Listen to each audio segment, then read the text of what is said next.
In this video, I'll show you how to create a smooth cross-dissolve transition in Adobe Premiere Pro. This is one of the most essential transitions in editing. It gradually fades out one clip while fading in the next, creating a clean and natural scene change. It works well in almost every type of video. Let's get started. First, place your two video clips on the timeline and align them at the cut point where you want the transition.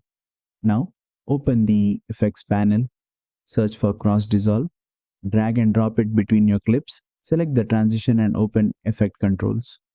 Here are the main settings. Ease in controls, how smoothly the transition starts. Increase the value for a softer gradual fade in. Decrease it for a quicker start. Ease out controls, how smoothly the transition ends. Increase the value for a smoother fade into the second clip. Decrease it for a faster finish. Type lets you choose the dissolve style. Different modes can slightly change how the clips blend together during the transition. Focus amount controls how much focus is applied to a selected area.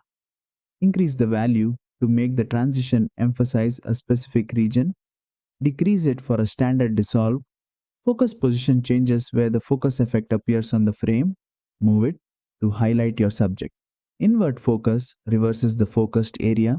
Enable it if you want the outer area affected instead of the center. Use a shorter duration for a quick, subtle fade. Use a longer duration for a slow, cinematic dissolve. This transition works best when you want smooth storytelling without distracting effects. And that's it. That's how you create a cross-dissolve transition in Adobe Premiere Pro. Don't forget to like, share, and subscribe for more Adobe Premiere Pro tutorials.